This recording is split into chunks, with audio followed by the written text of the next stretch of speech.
Motorists will face stiffer penalties for irresponsible driving. These include minimum jail terms for dangerous driving causing grievous hurt or death, and a lifetime ban from taking the wheel for those who repeatedly drink and drive. Amendments to the Road Traffic Act were passed in Parliament today, with a dozen MPs speaking up in support of the bill. Gwyneth Cho with more. Second Home Affairs Minister Josephine Teo called existing penalties for irresponsible driving manifestly inadequate, with some drivers who cause fatal accidents going to jail for less than a year. That's why punishments will be enhanced. For instance, first-time offenders who cause death due to dangerous driving will be put behind bars for up to 8 years, compared to 5 years currently. And they'll face a minimum jail sentence of 2 years. But the courts will be allowed to impose a sentence lower than the minimum jail term in exceptional circumstances. This was based on feedback the ministry received after introducing the bill in May.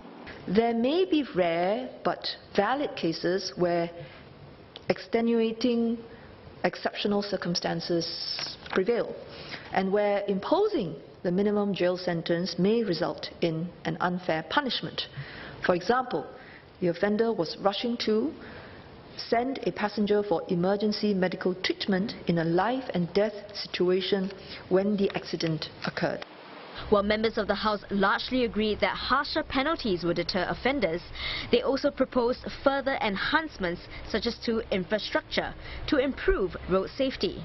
Some raised concerns over green lights at junctions that give motorists the discretion to decide whether it's safe to turn right.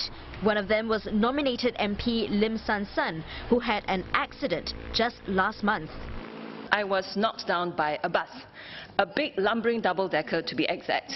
Discretionary right-turn junctions are fundamentally problematic.